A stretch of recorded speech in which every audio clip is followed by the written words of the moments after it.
കലിയുഗ് എന്ന കവിതയിലൂടെ ഉത്തർപ്രദേശ് മുഖ്യമന്ത്രി യോഗി ആദിത്യനാഥിനെ അമ്പരപ്പിച്ചിരിക്കുകയാണ് പല്ലവി എന്ന 9ാം ക്ലാസ്സുകാരി. കലിയുഗിന്റെയും പല്ലവിയുടെയും വിശേഷങ്ങളിലേക്ക്. मैंने वामन अवतार लिया, मेरा विश्व रूप देख उसने आत्मसमर्पण किया मुझ में, बलि को सुतल लोक में मोक्ष दिया, मैंने अहंकार उसका तोड़ दिया. जब जग में अधर्म बढ़ता है तब मैंने अनेक अवतार लिया, मैं त्रेता का राम था और राधा का मैं श्याम भी, अब कलियुग का कल्कि बन के कली का काल बन के आऊँगा. കവിത എഴുതി കഴിഞ്ഞിട്ട് ആദ്യമായിട്ട് ഞാൻ എൻ്റെ ഫാമിലി അല്ലാണ്ട് ഒരാൾക്ക് വായിക്കുന്നത് ആദിത്യനാഥ് യോഗിജിയാണ്. കാണാനൊരു അവസരം കിട്ടുകയാണ്. എന്തായിരിക്കും പല്ലവിയുടെ ഒരു പ്ലാൻസ്? ഒന്നും ചോദിക്കുന്നില്ല, വെറുതെ ഒന്ന് കാണുക. ഇപ്പൊ പറയാലോ ഞാൻ യോഗിന്റെ ആളാടാന്ന്. എനിക്ക് പ്രത്യേകിച്ച് ലക്ഷ്യമൊന്നുമില്ല, ഞാൻ ഫ്യൂച്ചറിലല്ല പ്രസന്റിലാണ് ജീവിക്കുന്നത്. ജീവിതത്തിൽ ഇന്നേ വരെ എഴുതിയത് 2 കവിത. പക്ഷെ അഭിനന്ദനം എത്തിയിരിക്കുന്നത് സാക്ഷാൽ യോഗി ആദിത്യനാഥിൽ നിന്നാണ്. എന്തായിരുന്നു ആ കവിത ഡിസ്കസ് ചെയ്യുന്നത്? കലിയുഗത്തിനെ കുറിച്ചൊരു ഹിന്ദി റാപ്പ് സോങ് ആണ് ഞാൻ എഴുതിയത്. ഇപ്പം നാട്ടിൽ നടക്കുന്ന സംഭവങ്ങളാണ് ഇപ്പോൾ ആ കവിതയിൽ ഡിസ്കസ് ചെയ്യുന്നത്. ഇപ്പം നടക്കുന്ന അക്രമങ്ങളും റേപ്പ് കേസ്, കൊലപാതകം, അതിനൊക്കെ കുറിച്ച് ഒരു മിത്തും കൂടെ ജോയിൻ ചെയ്തിട്ട് കണക്ട് ചെയ്തിട്ടാണ് ഒരു ഹിന്ദി റാപ്പ് സോങ് എഴുതിയത്. ഇപ്പം കവിത എഴുതുമ്പം അത് റാപ്പ് മോഡലിൽ എഴുതണം എന്ന് ചിന്തിച്ചുകൊണ്ടാണോ എഴുതിയത്? അല്ല, ഞാൻ കുറേ ഹിന്ദി റാപ്സ് ഒക്കെ കാണുമായിരുന്നു. അങ്ങനെ അത് എഴുതി വന്നപ്പോൾ റാപ്പായി. ഞാൻ അവസാനത്തെ ഒരു കുറച്ചത് പാടിത്തരാം. कली का वध कर संताप मिटाने विष्णु अब तो जन्मेंगे, पापी अधर्मी मनुष्यों का वध कर सत्युग लाएंगे, धरती में अधर्म बढ़ा तो मैंने नरसिंह अवतार लिया, हिरण्यकश्यप छाती फाड़ के मैंने अधर्म का नाश किया, फिर राजबली ने स्वर्ग पे अपना राज किया तो मैंने वामन अवतार लिया, मेरा विश्व रूप देख उसने आत्मसमर्पण किया मुझ में, बलि को सुतल लोक में मोक्ष दिया, मैंने अहंकार उसका तोड़ दिया. जब जग में अधर्म बढ़ता है तब मैंने अनेक अवतार लिया, मैं त्रेता का राम था और राधा का मैं श्याम भी, अब कलियुग का कल्कि बन के कली का काल बन के आऊँगा. ഉള്ളിലുള്ളൊരു തീ മൊത്തം കവിതയായിട്ട് വന്നിട്ടുണ്ട്. എന്താണ് ഇതിന്റെ അർത്ഥമായിട്ട്? ആദ്യം ഇങ്ങനെ ആദ്യമൊക്കെ ഒന്ന് കുറച്ച് കലി പറയുന്നത് പോലെയാണ്. ഇതിപ്പോൾ എൻ്റെ യുഗമാണ്, ഇനി ഞാനാണ് ഇവിടെ ഭരിക്കുന്നത്, ഞാൻ എല്ലാ മനുഷ്യന്മാരെയും ദുഷ്ടനാക്കി മാറ്റും. അവസാനം എന്നിട്ട് അത് കുറേ ഒരു 2 മിനിറ്റോളം കലി പറയുന്നത് പോലെ. അത് കഴിഞ്ഞിട്ട് പിന്നെ വിഷ്ണു പറയാണ്, കലി നീ അധികം സന്തോഷിക്കേണ്ട, നിന്നെ ഞാൻ വധിക്കും. ഹിരണ്യകശ്യപനെ വധിക്കാൻ ഞാൻ നരസിംഹ അവതാരം എടുത്ത്, വാമനൻ അവതാരം എടുത്ത് മഹാബലിനെ തോപ്പിക്കാൻ, അതേപോലെ നിന്നെ ഞാൻ തോപ്പിക്കാൻ കൽക്കി അവതാരം എടുക്കും. നീ അധികം സന്തോഷിക്കേണ്ട, നീ എന്തായാലും തോക്കും. എല്ലാ അധർമ്മത്തിനും മേലെ ഒരു ധർമ്മത്തിന്റെ വിജയം ഉണ്ടാവുമെന്ന് പറയുന്നത്. പല്ലവി കലിയുഗത്തിനെ കുറിച്ച് കവിത എഴുതി. ഇത് യോഗിജിക്ക് തന്നെ അയച്ചു കൊടുക്കണം എന്നുള്ള ആ ഒരു തോട്ടം എന്താവുന്നത്? അത്രയ്ക്ക് ഇഷ്ടമാണോ യോഗിജിനെ? എനിക്ക് ആദ്യം തൊട്ടേ ആദിത്യനാഥ് യോഗിജിനെയും നരേന്ദ്രമോദിജിനെയും നല്ല ഇഷ്ടമാണ്. എനിക്കൊരു റെസ്പെക്റ്റ് ആണ്.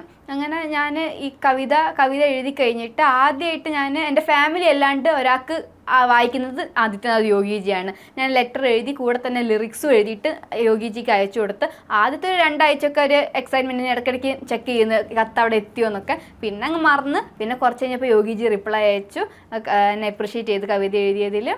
ആ ഒരു മൊമെന്റ് എങ്ങനെ ഉണ്ടായിരുന്നു? നമ്മൾ അത്രയും റെസ്പെക്ട് ചെയ്യുന്ന ഒരാൾ, അത്രയും ഇഷ്ടമുള്ള ഒരാൾ ഞാനത് അയച്ചു കഴിഞ്ഞപ്പം ഒരു സന്തോഷം കൊണ്ട് എന്താ പറയണ്ടേ, എന്താ ചെയ്യണ്ടേന്നൊന്നും ഇത് അറിയില്ല.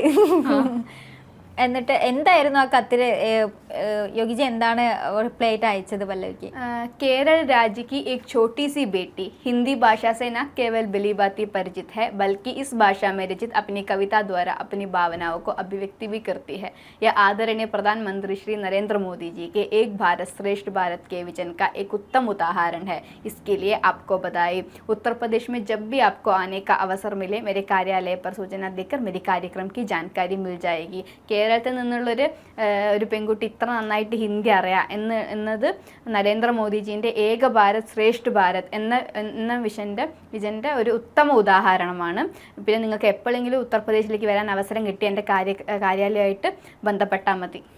ഒരു കവിത എഴുതി, അത് റാപ്പ് സോങ് ആയി, അതിന് സാക്ഷാൽ UP CM വരെ അഭിനന്ദനക്കുറിപ്പൊക്കെ അയച്ച്. അപ്പം ആള് ചില്ലറ പുള്ളിയൊന്നുമില്ല, വലിയ ഫേമസ് ആയി. എന്തായിരുന്നു ഫ്രണ്ട്സിന്റെ റെസ്പോൺസ്? എന്നെ ആദ്യം തൊട്ടേ എനിക്ക് ഹിന്ദി കുറച്ച് നന്നായിട്ട് അറിയുന്നതുകൊണ്ട് ആദ്യം തൊട്ടേ ട്യൂഷനിലൊക്കെ എന്നെ ബംഗാളി എന്നൊക്കെയൊന്ന് വിളിക്കും. പിന്നെ റിലേറ്റീവ്സും ടീച്ചേഴ്സും ഹെഡ് മിനിസ്റ്റേഴ്സൊക്കെ വിളിച്ച് അഭിനന്ദിക്കുകയൊക്കെ ചെയ്ത് പാരൻസ് മീറ്റിംഗ് എന്നൊക്കെ എന്നെ പറയും. ഗ്രൂപ്പിൽ കത്തും വീഡിയോസൊക്കെ എടുത്തിടുകയും അങ്ങനെ എല്ലായിടത്തും അപ്രിഷ്യേറ്റ്. ഇപ്പം പറയാലോ ഞാൻ യോഗിന്റെ ആളാടാന്ന്. പല്ലവിനോട് ഞാനൊരു കോൺട്രവേഴ്ഷ്യൽ ചോദിക്കട്ടെ. Modiji or Yogiji, choose one. Yogiji. അതെ, യോഗിജിനോട് ഇത്ര വലിയ ഒരു ഇഷ്ടം തോന്നാനുള്ള കാരണം എന്താ?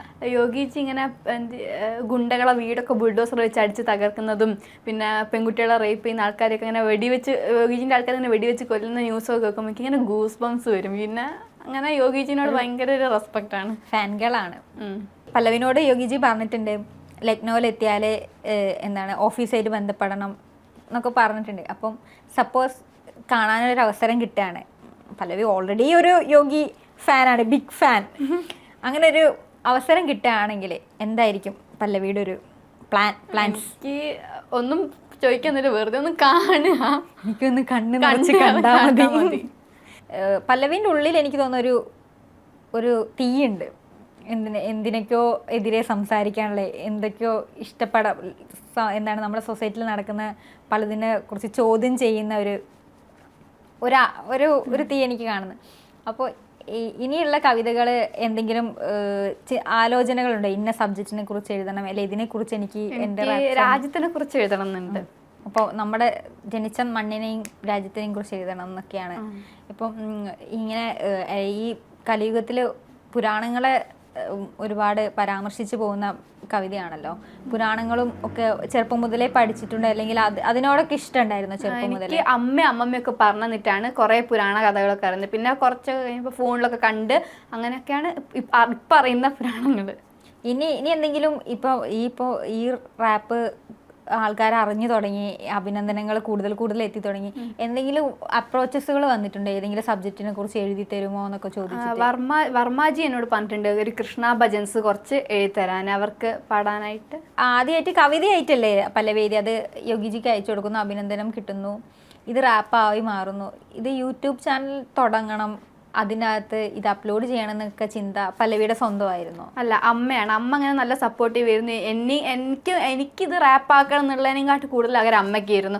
അമ്മ നല്ല സപ്പോർട്ടായിട്ട് അമ്മയായിരുന്നു എന്നെയും കാട്ട് കൂടുതൽ ഇത് റാപ്പാക്കാൻ എഫേർട്ട് എടുത്തത്. ഇത് കവിതയൊക്കെ എഴുതി എങ്ങനെയായിരുന്നു ഇത് റാപ്പിലോട്ട് മാറിയത്? ആരാ പാടിയതൊക്കെ? അപ്പോൾ പഞ്ചാബിൽ നിന്നുള്ളൊരു അക്ഷയ് എന്ന് പറഞ്ഞ റാപ്പറാണ് ഇത് പാടിയത്. പാടും റാപ്പേഴ്സ് ഇവിടെ ഉണ്ടായിട്ടും എന്തുകൊണ്ട് പഞ്ചാബികളെ തിരഞ്ഞെടുത്തു? കേരളത്തിലെ മലയാളികൾക്ക് ഹിന്ദിയിൽ പാടാൻ പ്രൊനൗൺസിയേഷൻ ശരിയാവുന്നില്ല. ആരോപണമാണത്. ഹിന്ദിയിൽ പാടുമ്പം അവർക്ക് ശരിയാവുന്നില്ല. അങ്ങനെ അമ്മേൻ്റെ ഒരു ഫ്രണ്ട് മുഖേന പഞ്ചാബിലുള്ള ഒരു റാപ്പറായിട്ട് ബന്ധപ്പെട്ട് അങ്ങനെ അവരെ കൊണ്ട് അത് സാറ്റിസ്ഫൈഡ് ആയി. പാടിക്കഴിഞ്ഞ ഇതിന്റെ എഡിറ്റിങ്ങും ഫുൾ എയിലാണല്ലോ ഇതിന്റെ വിഷ്വൽസ് ഒക്കെ ചെയ്തത്, അതിനൊക്കെ ഹെൽപ്പ് ചെയ്ത എറണാകുളത്ത് നിന്ന് ജോമോ എന്ന് പറഞ്ഞിട്ടൊരു ആളാണ് വിഷ്വലൊക്കെ ചെയ്തത്. സ്വന്തം യൂട്യൂബ് ചാനലിലൂടെയാണ്. അഗസ്ത്യ എന്നുള്ള എൻ്റെ സ്വന്തം യൂട്യൂബ് ചാനലാണ് ഇത് പിന്നെ ഇറക്കിയത്.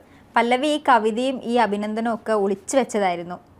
ഞാൻ ഈ കത്തൊന്നും ആരോടും പറഞ്ഞിട്ടില്ലായിരുന്നു. പിന്നെ എനിക്ക് അങ്ങനെ ഫേമസ് ആവാൻ ഇഷ്ടമല്ലാത്ത ഒരാളാണ് ഞാൻ. ഈ കത്ത് എൻ്റെ ഫാമിലി വെച്ച് വേറെ ആർക്കും ഈ യോഗിജി കത്ത് അയച്ചത് അറിയില്ലായിരുന്നു. ഞാൻ ഈ കവിത അയച്ചുകൊടുത്ത് കവിതയൊക്കെ യൂട്യൂബിലേക്ക് എടുത്തിട്ട്, അല്ലാണ്ട് എനിക്ക് കത്ത് അങ്ങനെ ഈ കവിതേൻ്റെ പ്രൊമോഷന് വേണ്ടിയിട്ട് ഇറക്കണം എന്നൊന്നുമില്ലായിരുന്നു.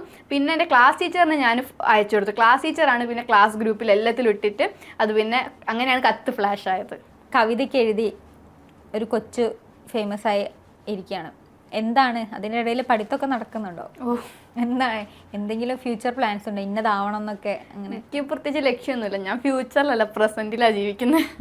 രണ്ടാമത്തെ കവിതയാണ്. ഇനി 3, 4, 5 കവിതകളുടെ എണ്ണങ്ങളൊക്കെ കൂടി വലിയ റാപ്പുകളൊക്കെ എഴുതി ആ ഉള്ളിലുള്ള അമർഷങ്ങളും ആ ഒരു ചോദ്യം ചെയ്യലൊക്കെ വലിയ കവിതകളായി മാറി. ഇനി പ്രധാനമന്ത്രീൻ്റെ അടുത്തുനിന്ന് വരെ അഭിനന്ദനങ്ങളൊക്കെ വന്ന് കൂടുതൽ ഉയരങ്ങളിൽ എത്താൻ കഴിയട്ടെ എന്ന് ആശംസിക്കുന്നു. Thank you. ഭാവിയിൽ വലിയൊരു റാപ്പർ ആവട്ടെ എന്ന് ആശംസിക്കുന്നു. Thank you.